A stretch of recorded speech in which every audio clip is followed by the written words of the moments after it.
રાજકોટની સિવિલ હોસ્પિટલમાં દાદાગીરીના મામલે ગેરવર્તણૂક બદલ 3 નર્સિંગ સ્ટાફને સસ્પેન્ડ કરવામાં આવ્યા છે। ફરજ પર બેદરકારી બદલ છૂટા કરવામાં આવ્યા છે। સિક્યુરિટી ગાર્ડને પણ ફરજ પરથી મુક્ત કરાયા છે। તપાસ કમિટીના રિપોર્ટ બાદ કાર્યવાહી કરવામાં આવી। મીરા આહિર સાથે સિવિલ સ્ટાફે બબાલ કરી હતી અને ત્યારબાદ જે ગેરવર્તણૂક કરનાર 3 જેટલી નર્સ છે કે જેને સસ્પેન્ડ કરી દેવાના આદેશો કરવામાં આવ્યા છે। એ સિવાય સિક્યુરિટી ગાર્ડ કે તેણે પણ ગેરવર્તણૂક કરી હતી મીરા આહિરની સાથે તેને પણ કામ પરથી મુક્ત કરવામાં આવ્યા છે। સૌપ્રથમ તો જે નર્સિંગ સ્ટાફ દ્વારા શાબ્દિક ગેરવર્તન થયેલું તેના માટે નર્સિંગ સુપરિન્ટેન્ડન્ટને તેમના પર શિક્ષાત્મક પગલાં લેવા માટે જણાવેલું।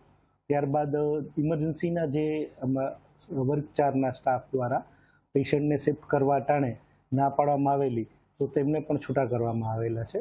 અને જે તે વોર્ડમાં જે અમારા સિક્યુરિટી સ્ટાફ દ્વારા આ બનાવ બનતો હતો ત્યારે કોઈ પણ વચ્ચે દરમિયાનગીરી કરવાને બદલે તેઓ શાંતિથી ઊભા હતા, બરાબર છે, જે અન્વયે તેમને છૂટા કરવામાં આવ્યા છે।